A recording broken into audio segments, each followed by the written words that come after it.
You found someone perfect. You found someone perfect. I need to study my business, because once you make it, anybody could make it. Yeah. But when you get there, how can you hold on to it? I mean, it's 20-some years we still in here because of not worrying about failure. You know, I take those life lessons, say that just gonna make me stronger, I don't care what I lose. I could have lost stuff on the way. Dread try to get me up for plates, why oxtail? Feds mixing up stock sales for block sales. Toilet plug, give me AZ like Scottsdale. I got the best gas in the city, your pot stale. All my niggas stand on 10 toes, your block frail. When his truck spin your block and stop, it's not mail. What's in my cup? Champagne, it's not ale. I made a plan betting on me, it did not fail. This that Master P, do you feel me? I talk braille. Them niggas that you with, all bitches, they not male. Shit, nigga, I'ma eat with the without scales. Shit, nigga, I'ma eat with the without scales. Scott's Project Baby used to play on the back end. Dog pound, home team, my nigga, what's happening? Cooking noodles in the same pot they could crack in. I done lost so many niggas, I barely got friends. Niggas talking crazy shit, who they gon' slide on? God on my side and my stick like a mile long. It hit, break him in a bitch like he was styrofoam. You was talking fly, I hate pussy, go fly with drones. They call me Master P, bitch, I'm bout it. Made 100 in the streets, ain't no doubt about it. These niggas feel me like I caught a body. 10K on one option, I just caught a body. These niggas feel me like I caught a body. 10K on one option, I just, ayy. Nah. I got it out the mud, no 9 to 5. Hit my line if you down to ride. I just made 1,000, 2,000 times. If you look at it, anybody that lost thousands, they end up making millions. Anybody lost millions, then you get to the billions. You look at all the billionaires, that's where they come from. They had to lose something first. So a lot of us, we afraid to feel it. We point the finger, we laugh at each other when we go through something. But you can't do that with a hustler. A hustler gonna figure it out. And so I just think even the money thing, you gotta figure it out. Hit my line if you... What's good, everybody? I'm back. It's your boy Dan Son of Man, and this is Wall Streets is Watching, where we don't follow the politics, we don't follow the news, we follow the money. And boy, has it been an exciting start to the week. Actually, it's been so much news over the last 2 weeks, it's kind of hard to keep up with. And you know, life be lifing, you know, so for a new streamer like myself, it is not easy to just get the ball rolling. But guess what? We're going to keep the ball rolling. I was supposed to come on, what was that, yesterday? Hey, yeah, I get to this money. I was tired.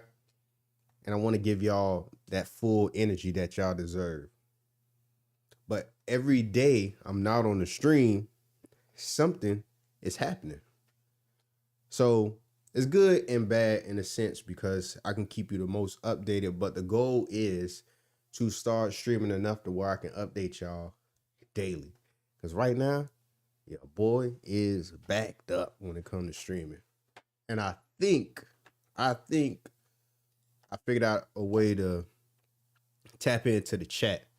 So yeah, I'm seeing it here now. So let me know if y'all can say something in the chat. Let me see if it pop up and see if we can have the chat active that way. If y'all have questions moving forward, I can try to answer them.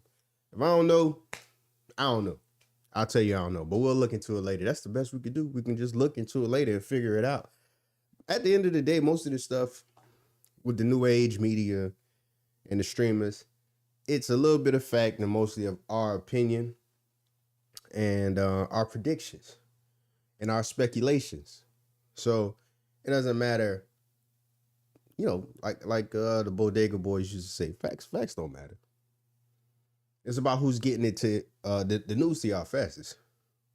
But do not think I forgot. And I'm gonna come on here every time. And I don't think my enemy is the people who hate Trump or the Democrats. I'm not a Republican, and I got to keep reiterating that. I'm not for or against anybody. I'm on my own team. I'm on God's team. I'm on my timing. I'm just reporting the news and I'm reporting my convictions. And sometimes the person who may look like your enemy or who may not be your friend or the person who you are at odds with is really not. And boy, I love a good argument. So a lot of times you're going to hear me sounding like I'm arguing in his favor, like I'm on his team, like I have a shirt, like he's a sports team for me. No, it's just I like arguing against what I assume to be, I want to say ignorance, but ignorance of the facts of the other side of the argument. I guess that's the best, most political way to put it. But we've been talking about tariffs and how tariffs will affect the economy moving forward. Is this plan to issue out and dish out tariffs, is it dangerous? Is it the right thing to do? Will it send us into a global collapse? Will it mess up all of our partnerships? Will it throw off the American economic system? And we're seeing it unfurl. And we got a good example of when this whole thing started out with Colombia.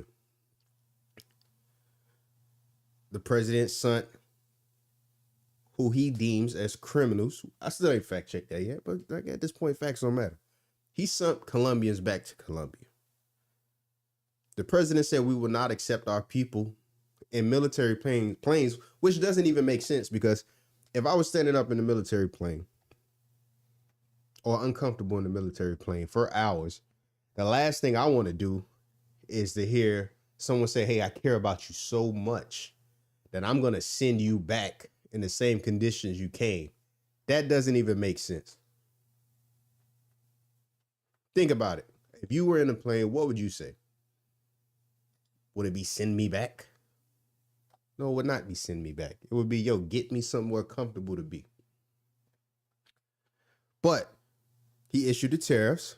It took about 1 day for the president of Colombia to back down, because you got to understand who has the leverage in these situations. I assume we have the leverage, but I also understand we may not have the leverage in every situation. And guess what? We will find out if we don't have the leverage. Now, fast forward, things heats up. It intensifies a little bit. It gets a little bit more chippy. By Saturday, we issue a warning that tariffs will be issued to Mexico and Canada. And those who are on the opposite side of Trump, or opponents to Trump, or who oppose Trump, their biggest issue was, hey, these are our friends, these are our trading partners, but not necessarily listening to the reason why he feels it's necessary to issue tariffs. He said it's a border issue.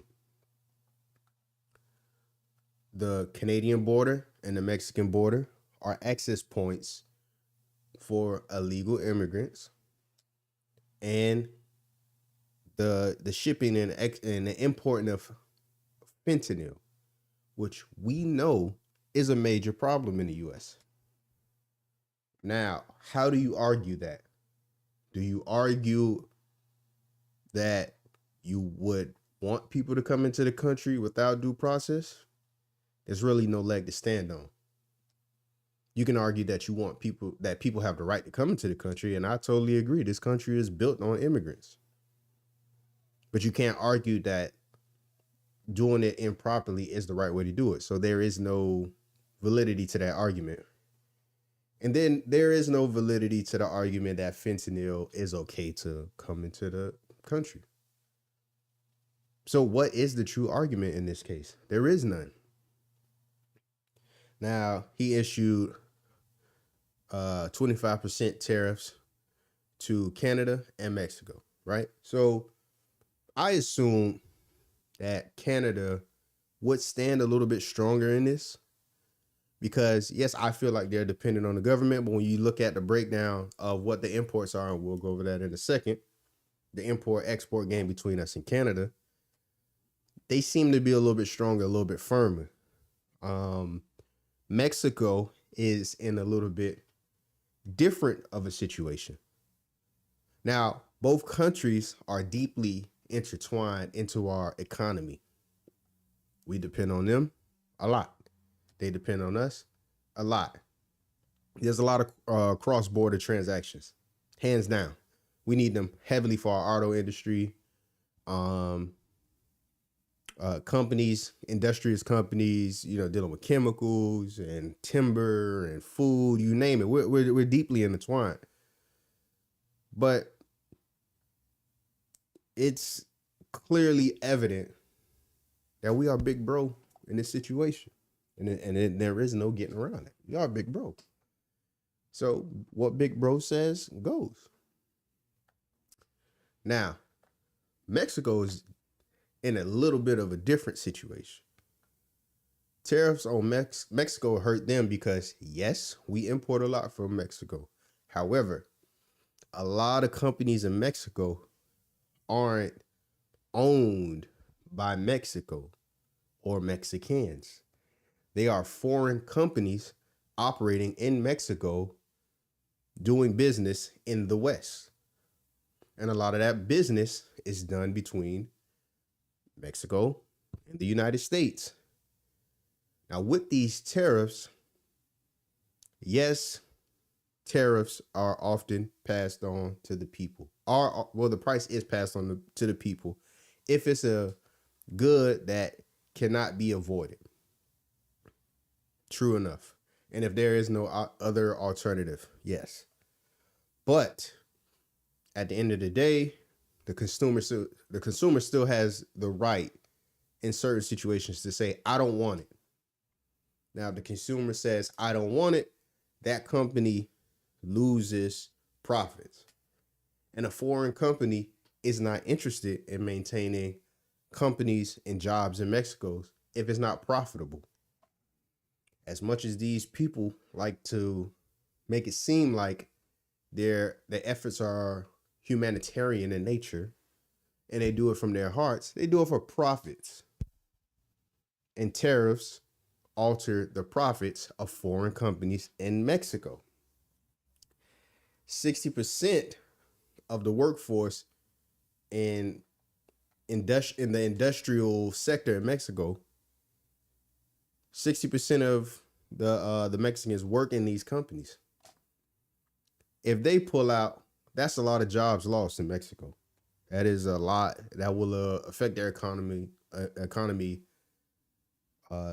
drastically. So I feel like Mexico was a little bit more so pinned to the wall.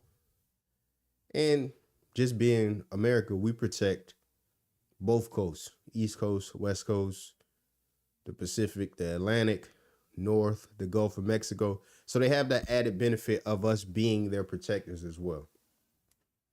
Now, I'm going to go into it, and I hope everything is working because the streaming thing is, it gets a little bit, let me just check. Okay, so we good. I'm on. Yeah. Streaming gives me anxiety. I ain't gonna lie. You don't know if it's on, you don't know if it's off. So hopefully everything is working. Now, where were we? Oh, okay. So just really quickly, because this is already played out, but just for the lesson of it, I'm an economics student. We're just gonna go over some of the imports. And I have it visualized here on this chart. So like I said earlier, like we are deeply intertwined into their economy the same way they are intertwined into our economy. Let me move me out of the way. Go to the side. Oh. See, look, it's live. This kind of stuff happens. We live. All right, cool. Video capture, screen capture, whatever. We'll roll with it. But you can see by this chart, these are some of the things that the U.S. imports from Mexico. machinery and transportation. There's no secret we have, I think, Ford factories, GM factories, all these car parts, car manufacturers, all in Mexico. Some of the benefits of that is Mexico has a significantly cheaper labor force than America, so you can produce these goods and they will retail or sell or be produced at a lower cost based on the labor cost. And also, being right there in Mexico strategically, it's right next door, so we don't have to ship them from halfway across the world, where India has significantly lower labor costs as well, and China does as well. But I think Mexico is now a cheaper producer when we talking in terms of labor than Mexico now. Manufactured goods, food, animals, other commodities, you name it, chemicals. So we get it. The U.S. imports from Canada and Mexico. From Canada, energy, crude oil, natural gas, automotive parts, machinery, industrial. And if you look at this, there's no point in me reading this because it's all the same thing. Like, we just all have a version that we're trading back and forth. And we're heavily reliant, but at the end of the day, we can do it on our own. Will some of the prices go up on certain things? Yeah, it will. It really only hurts us in the sense of if there is no other option. Like if we produce, let's say, AirPods. Let's say we don't produce AirPods and Mexico produces AirPods. We will be screwed because we don't have anything to replace the AirPods that Mexico produces. But if Mexico produces cheaper corn and we produce corn, well, corn is just going to be expensive. But if you want corn, you can get it. If you don't, you don't. The market forces kicks in at that point. So, long story short, Mexico folded immediately. And they gave in to the Don's commands, which he suggested. Well, this is what happened. I don't know what the suggestion is, but it seems like he suggested it because of what happened with Canada. Ended up being the same thing, which they put 10,000 troops at the Mexican-United States border to protect from immigrants coming into the country and having a higher level of protection of fentanyl coming to the country. Boom, another domino falls. We're 2-0 in the season when it comes to tariff. Shortly after, Trudeau gets on TV, talking crazy, talking spicy, like he really liked that. He really ain't like that. He fell for the same thing. 10,000 Canadian troops at the border to protect from immigrants and fentanyl. What you people need to understand is, we get it. You don't like the guy. You don't like how he talks. President should be a bullshit artist. He should talk so eloquent and he should have you crying from every speech so you can shout, "That's my president," and buy t-shirts and all of that good shit. But the country has been in trade deficits with so many countries for years. We're not making any money. And if anybody in here is like a sciencey person or engineer-minded person or know about electrical engineering, it's like, yo, you got a circuit, and an economy is like a circuit. There's no such thing as anything running on infinite energy, and money is energy. But we got more energy going out than coming in because we're in debt. We're just buying, putting out money. And at some point, that would affect the economy because we're so heavily dependent on importing, but nobody's buying from us. Nobody's giving us a fair deal. And yes, we do ship out things, and we do have customers in other countries. But what Trump seems to be doing is he's trying to level the playing field, and he's trying to create an economic environment where we can get back closer to having a surplus. The last time we had a surplus was with Bill Clinton. And Bill Clinton was the Democrat, but he was very, very conservative in some of his approaches. But he wants to get back to the point where we have a trade surplus. We have to inject money into the country. It's like a company. We can't just keep living off debt and never service any other debt. That's how the trade deficit goes up. And everybody always says, oh, we're in debt, we're in debt. But nobody says how we're going to get out of debt. We got to go out and make money. The reason why he says he wants to drill and tap into these natural reserves because he wants to lower the cost and the price. He's trying to lower the cost and price, and he is also trying to make money at the same time. So if anybody was aware on Monday and they saw how deep of a dive crypto took, I pray some of y'all took advantage of that. You know, I watched it all die. I watched it fall from 5% to 10% to 20% to 25%, 35%. And at some point you look at your portfolio and you say, well, what would be the point of selling now? I ain't selling. If anything, I want to see where this goes. And sure enough, I got lucky. I saw it start to slow down.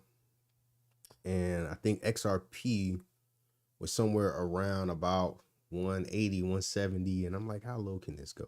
And it started to slow down and it started to creep up a little bit. And I just struck, let me just drop some right there. Average down on my XRP trading position.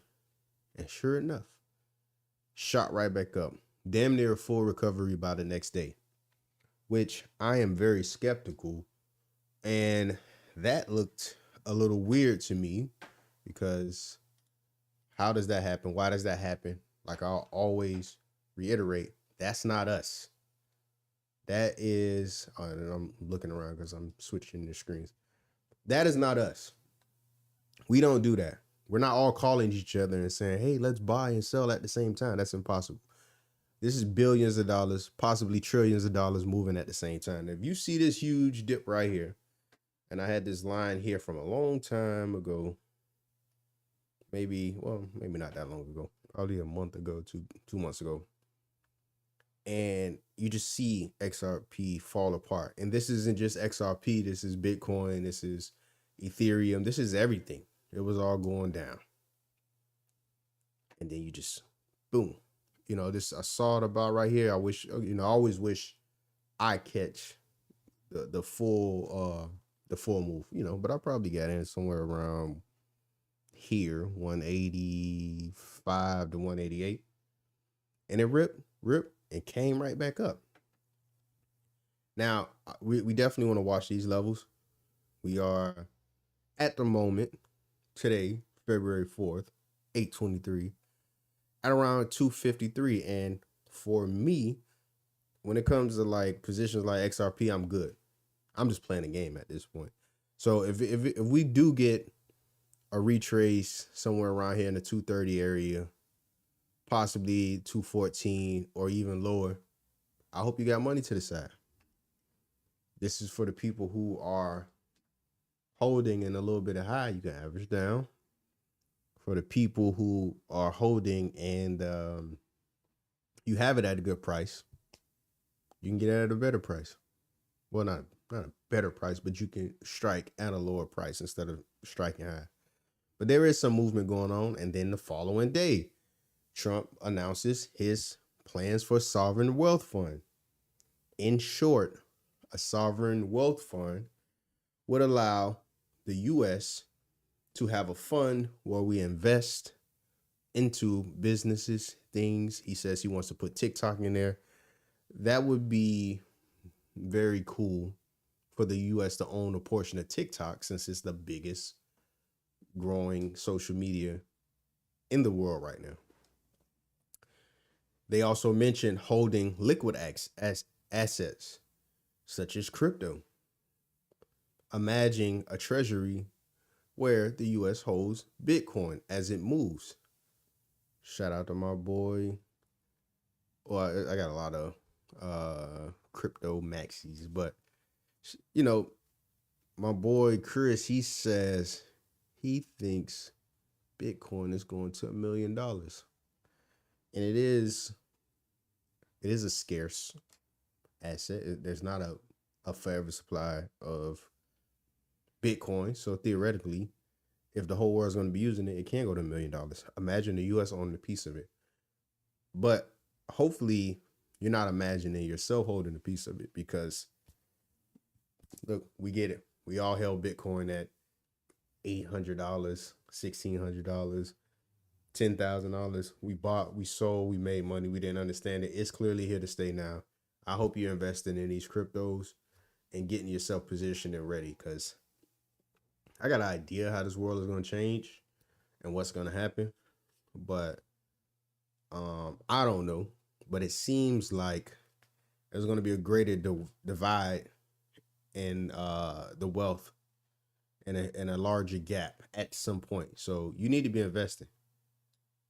Buying a bottle in the club right now is completely stupid.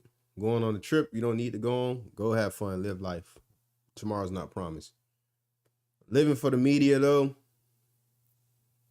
for likes, that shit is dead. Put your money up. Put your money in a good place. Invest. Dog, if you buying $1, $2, $3, $4, $5 worth of crypto stock investment a day, you can't go wrong. It's better than sitting in the bank. Keep your rainy day money in the bank. This is not financial advice. It's just common sense. But put your money somewhere where it can grow. Because if you got 20 bands sitting in the bank right now, it will not be 20 bands in 6 months. It will not be 20 bands in a year. Inflation is going to keep eating away at it. So you need to figure out a lane and get involved with investing. Now, the last thing that I came across, wait, do I want to go there now? Yes. Well, it's two things. This is Trump saying we're going to withdraw from the UN. So essentially, we're the hired muscle for the UN. In short, we're the big guns. And this is the same thing as NATO, you know, whether it's financially or with actual military strength. We're usually a major factor in these organizations. But here's a clip of Trump saying he wants out. He doesn't want to be a part of NATO, the UN anymore.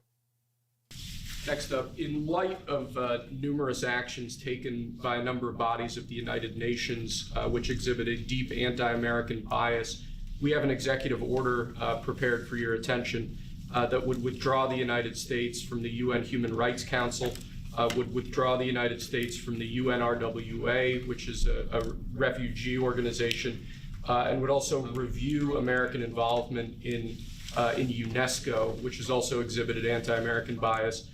More generally, the executive order calls for a review of American involvement and funding in the UN in light of the wild disparities in levels of funding among different countries that, as you've expressed previously, is deeply unfair to the United States. So I've always felt that the UN has tremendous potential. It's not living up to that potential right now. It really isn't, hasn't for a long time. It has, there are great hopes for it, but it's not being well run, to be honest, and they're not doing the job. A lot of these conflicts that we're working on should be settled, or at least we should have some help in settling them. We never seem to get help. That should be the primary purpose of the UN, the United Nations. And again, it's got great potential, and based on the potential, we'll continue to go along with it, but they got to get their act together.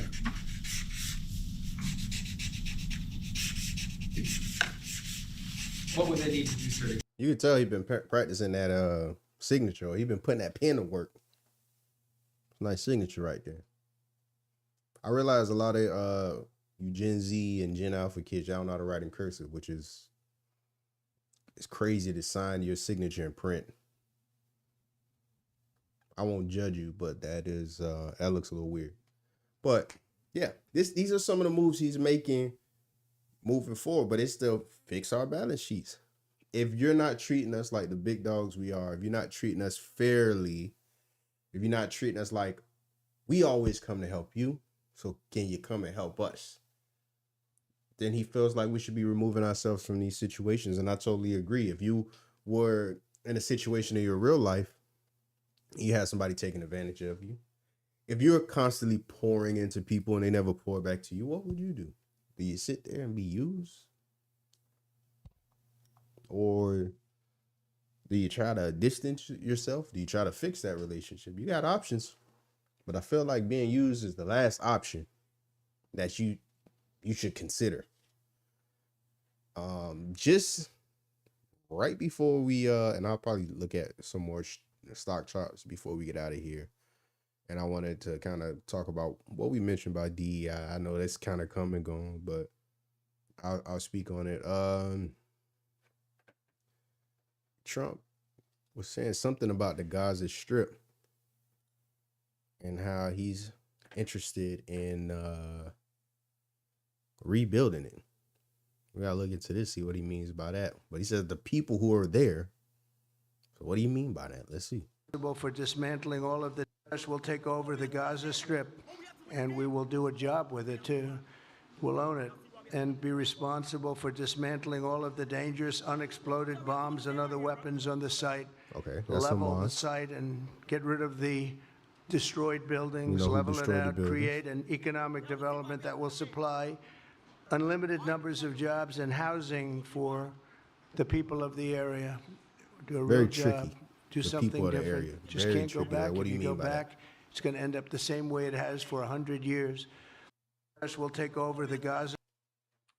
We'll stay tuned to see what does he exactly mean by the people of the area. It's two people in the area. Hopefully he means them as one, but we'll see.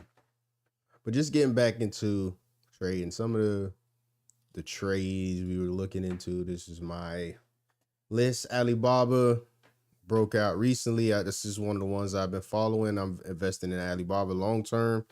They got back above this 100 line. I'm going to see if we can get a retrace. If it retraces and hold, I may put some contracts in and go long from there if it holds the momentum. In a nutshell, though, but I want to make sure we're clear to stay, because usually when you see a move like this parabolic move, if it doesn't maintain a momentum, what you try to do is catch the move back. Come on, you're embarrassing me. You catch the move back to the bottom side with the same amount of momentum. When something goes parabolic, it's a good chance that you can catch it coming back down the same way it went up. Now we are looking at Disney. Disney has earnings in the morning. They had a very strong earnings call last time. Right now, they closed at 113. We had some action in the aftermarkets. I'm expecting Disney to retrace. I think not so much always on how the company performs, because that's just not the answer at all times. But I think the people who are controlling things, where would they like to get back in? And I'm pretty sure they would like to get back in. Let's zoom out a little bit more. I feel like you want to get back in at least at this 90 level. If we get anything below 90, that is a blessing. I suggest, but this isn't financial advice, you buy shares in Disney. Disney pays a dividend. Load up. You got a couple bands, throw it in Disney. You'll go there for a vacation. Why not eat with them? You know how much it costs for a Disney vacation. My kids ask me to go every year.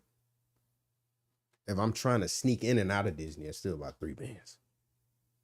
And that's not the full week. And I see people there for a couple weeks, months. Disney is making money. And you got to remember, too, the India play. That was one of the things I wanted to mention, too, when it comes to trade. A lot of companies are trying to figure out how we're going to make money off India, because India's new middle class is expected to be fruitful for a lot of businesses trying to move into India. So as India moves up out of, try to say this in a nice way, I guess, getting rid of so much poverty, and people are able to have opportunities and be able to move into a middle class. What do middle class people do better than anybody else? Spend all the money they got. So Disney has been invested in that. But, we'll see what the call's like tomorrow. Sometimes calls go good and they still drop. So we'll see. But if we can break this 109, we're going to take that ride back down. We're gonna take that ride back down about right here to that 100 level. And we'll see if it holds there. It may bounce around in this channel. But if we break down again, still trading puts, calls too if you like to play it close. But we're trading in these gaps. We break back under here. Buy. This is not advice, but I would buy. I would buy a lot here. And potentially put some long-term calls in. Maybe possibly a year, 6 months, a year. Because if it doesn't break out, if this isn't the final move out, you at least get the move from 80, let's say realistically 90, back to this range and possibly back to 120. So this is how we're playing it. Everything doesn't always go up, but that doesn't mean it's not opportunity. Has Disney gone back to where it was? No, but look how much money you could have made up. This is a lot of money if you know how to play calls right. This one solid move down. This is from November, the end of November, all the way to the middle of January. You hold a couple calls from here to here, wait for the pivot, a breakout. You play the call here. That's really the game. You don't want to do calls with 20 different stocks. You want to pick a couple that you know very well, that you'll follow and play them very well, very closely. You want to make sure that they're in your price range. You shouldn't be risking all your money. This ain't the parlay game. This ain't prize picks. This ain't stake. You only want to put a portion of your money. At bare minimum, you making 10% on some quick moves, 20% on some quick moves. But again, if you bought this at a good price, well, I'm sure this was super cheap. You bought it a little bit out of the money. Let's say if it was, this is just rough numbers. You bought it here. This was 85. You bought it out of the money at the time. This is at 95. That would have been cheap. You would have had a good amount of time on it. This was a little bit over 4 months. So you had a 6-month contract. You would have ate crazy. You still eating now, even after the pullback. But pause. And you sell right here. Who else were we looking at? Corning. A lot of you don't know about this company, but when you hear fiber optics, telecommunication, 5G, they make screens for mobile devices and computers. What else does Corning do? A lot of the infrastructure for as far as data centers and telecommunications. These are the OG. When fiber optics was created, they was in the room. Them and Bell Labs. They are looking like they're about to move higher. So this is one to watch. This is something to put in your long-term portfolio, because as we come into a world where data connectivity is even more key than it was before, this is a great buy. Not financial advice. But what I'm trying to get y'all into is things that have either a benefit as far as dividends, nice clean movement as far as them being cyclicals where you can kind of predict it, or provide a lot of opportunity for growth, but great value and very cheap coming into them. Square is another one. Alibaba is something that I've been tracking. You start buying Alibaba, I think in the 60s. It's at 102. Square is another one of those opportunities as well. We start looking at Square, I think somewhere around here. Came up, broke up. Breaking up. Got this nice cup and handle forming. This could be another one that could potentially be breaking out soon. But, make sure you follow the news and digest the news properly. You don't want to just jump out there. I told you how I feel about Intel. Most people tell you Intel is not a great company. It's not a competitor against NVIDIA, AMD, and all that. Yeah. We are trying to move these companies back home. This was the big dog before any other big dogs existed. They are an American company. This will be a great buy for a company who wants to do business with America, or this will be a place where Americans will want to dump money to make sure that we have some chip manufacturing at home. The end. That's all you need to know. When the news turns around, you don't want to be behind the news. You're thinking about the potential. It won't kill you to buy at this level. It's $20 a stock. You can buy one every check. You can buy a share of Intel every check and it'll never hurt you. If it dropped down by half, what is that, 10? This company ain't going nowhere. Still play a major part in Microsoft. And a lot of other, companies and utilities. No, they're not AI. They're CPUs. They are for certain computer functions. But they haven't been doing the best job as far as growth, but they have potential. And look at this double bottom here. Pause right here. This is where we're looking to see how much money can we make from here to 25. It's not always about the moonshot. It's about how much money you double down on right here. How many calls you buy for cheap and watch it break to 25. Bam. Strike. Make that money, keep it moving. If it breaks out of there, you bought the calls and you invested long term at the bottom. You won't say, hey, bro told me to look at this when it was this price and now it's $100. No, you were in. One of the worst things that ever happened to me is one of my homeboys, Kareem, he called me and he said, oh, you should buy AMC before AMC went crazy. And it was like $2 a share. Sometimes you really don't have nothing to lose. And I feel like this is one of those ones where you don't have anything to lose. I hope I'm loud enough. I keep moving back and forth from the mic. But I think that's good. Last thing before we go, man. I know we've been talking a lot about DEI, and I had a tweet the other day where I said, stop looking for the opportunity to be a victim. DEI does not equate to black people.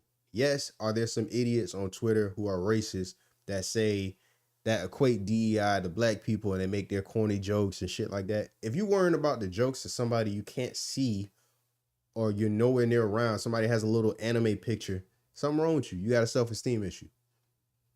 Stop looking to be the victim. I work with a lot of black people from the tech world to blue collar to politics. You name it. Everybody's still in their jobs. Everybody earned their jobs. Everybody's educated. They're doing a great job. I know plenty of black people that make $100K in and out of tech, more than $100K. We're doing all right. Stop tying us to a loser mentality. Let's get over that. Let's get past that. What you need to do is teach your kids how to go further than you. I'm pretty sure a lot of y'all doing good. If you made it without being good at math and without knowing about technology, you should be investing in your kids to be good at these different disciplines in these different realms so they can go further than you. We won't have to worry about DEI. We're not the beneficiaries of DEI. Let it go. We got to stick together and worry about what our next move is going to be. And that needs to be making more money, being smarter with our money, buying stuff, owning stuff. Stop looking at these neighborhoods go to waste being sold to other communities. Get in on the action. Buy. Go to your neighbors. Your neighbor look like they about to sell? Go buy their house. You can't buy their house? Go team up with somebody to buy their house. Y'all can't buy it? Go tell another black person who's an investor to buy into their house. If you Spanish on here and this happened in your neighborhood, cut and paste. But I'm going to say we're not owning no DEI mentality. I ain't DEI. I had to fight for everything. And the places where I work, they wasn't doing me no favors. They don't do black men favors. Call it what you want. I ain't cried one day. I went in there and did my job and did my shit well. You needed me. They had to keep me. I brought value. All you got to do is worry about bringing value. Will some people lose their jobs? Yes. If we have more people with businesses, we won't worry about who's losing their jobs because we can hire the people who's losing their jobs. Stay focused. I know we got past the DEI conversation, but I feel like this was still on my chest and I had to say this part. But I ain't DEI, dog. And I don't raise my kids like that. I don't think like that. The people in my circle won't think like that. We get money. The only thing we can say, hey, we unlearning a lot of bad habits and traumas, and we kind of overcoming what happened to us in the past, which was a real thing. But that's it. We're going to keep it moving. Ain't nothing complaining about what already happened. What already happened is going to do to help us today. We don't ever forget, though. Never forget, and never let your kids forget what can happen and what did happen. I will say that. I ain't about forgetting. I ain't about revisionist history where I'm acting like it never happened to us. And no, I ain't saying none of that.